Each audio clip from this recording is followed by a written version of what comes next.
മഴയൊക്കെ കുറച്ച് കുറഞ്ഞു തുടങ്ങി, പൂക്കളൊക്കെ ഉണ്ടാവാൻ തുടങ്ങിയിട്ടുണ്ട്. ഇത് നമ്മുടെ ഗോൾഡൻ ഡാലിയാണ് കേട്ടോ. നല്ല ബുഷായിട്ട് തന്നെ കൊലയായിട്ട് പൂക്കളൊക്കെ ഉണ്ടായിട്ടുണ്ട്. ഇത് ബട്ടൺ റോസ്.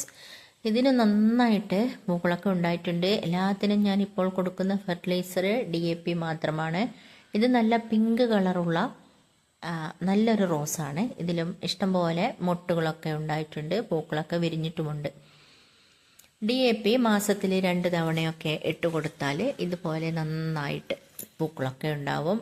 കുറേയൊന്നും ഇട്ട് കൊടുക്കരുത്, ഒരു 5-6 ഗ്രാന്യൂൾസ് മാത്രമേ ഇട്ട് കൊടുക്കാവുള്ളൂ. പോട്ടിൽ ആണ് ഈ റോസ് ഞാൻ നട്ടിട്ടുള്ളത്. ഇത് വേറൊരു തരത്തിലുള്ള റോസാണ് കേട്ടോ, നല്ലൊരു ഓറഞ്ചാണ്. പിന്നെ നമ്മുടെ ലോണൊക്കെ നല്ല ബുഷായിട്ടും തിക്കായിട്ടും ഒക്കെ വളർന്നു വന്നിട്ടുണ്ട്. മഴ കഴിഞ്ഞിട്ട് വേണം ഇന്ന് കട്ട് ചെയ്യാൻ വേണ്ടിയിട്ട്. നല്ല പച്ചപ്പാണ് കേട്ടോ, ഈ ലോണൊക്കെ ഇങ്ങനെ ഉള്ളത് കാരണം നല്ല ഭംഗിയാണ്. ഇത് നമ്മുടെ ഹൈഡ്രേഞ്ചിയ. ഇത് ബ്ലൂ കളറിലുള്ള ഹൈഡ്രേഞ്ചിയാണ്. ഇത് പോട്ടിൽ അല്ല നട്ടു കൊടുത്തിട്ടുള്ളത്, മണ്ണിലാണ് നട്ടിട്ടുള്ളത്. ഇതിന് ഇട്ട് കൊടുക്കുന്നത് DAP മാത്രമാണ്. ഈ മഴ സമയത്താണ് കേട്ടോ DAP ഇങ്ങനെ ഞാൻ എല്ലാത്തിനും ഇട്ട് കൊടുക്കുന്നത്. പോട്ടിൽ ഇതിൻ്റെ പിങ്ക് കളറ് ഹൈഡ്രേഞ്ചി കൂടെ നട്ടിട്ടുണ്ട്. അത് നല്ല ഭംഗിയാണ്. ഇത് അതിനടുത്ത് തന്നെ 8 മണിപ്പൂക്കൾ ഇങ്ങനെ നന്നായിട്ട് വിരിഞ്ഞു നിൽപ്പുണ്ട്. ഹൈഡ്രേഞ്ചൊക്കെ നന്നായിട്ട് ബുഷായിട്ടൊക്കെ പൂക്കളൊക്കെ ഉണ്ടായിട്ടുണ്ട്. കൊലയായിട്ട് തന്നെ ഉണ്ടായിട്ട് കാണാൻ നല്ല ഭംഗിയാണ് കേട്ടോ.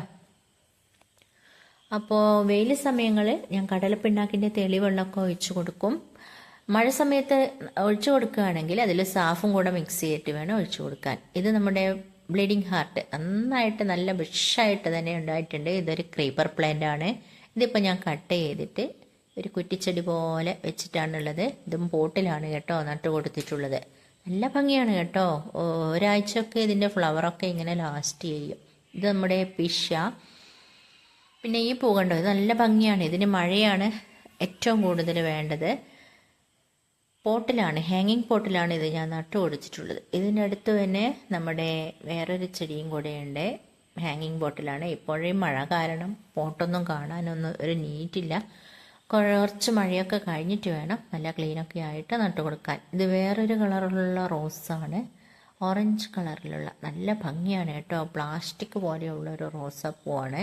ഒരു 3-4 ദിവസമൊക്കെ ഇതിൻ്റെ ഫ്ലവറൊക്കെ ലാസ്റ്റ് ചെയ്യും. എല്ലാത്തിനും ഇട്ട് കൊടുക്കുന്നത് DAP ഈ മഴ സമയത്ത്. ഇത് പോട്ടിലാണ് വെച്ച് കൊടുത്തിട്ടുള്ളത്. പിന്നെ ഇത് നമ്മുടെ വയലറ്റ് കളറിലുള്ള അത്തിരാണി പൂവാണ് കേട്ടോ. ഇതിൻ്റെ വെള്ളയുമുണ്ട്. ഇതിൻ്റെ പേര് ഞാൻ മറന്നുപോയി, അതാണ് ഞാൻ അതിരാണി എന്ന് പറയുന്നത്. അപ്പോൾ ഇത്രയേ ഉള്ളൂ.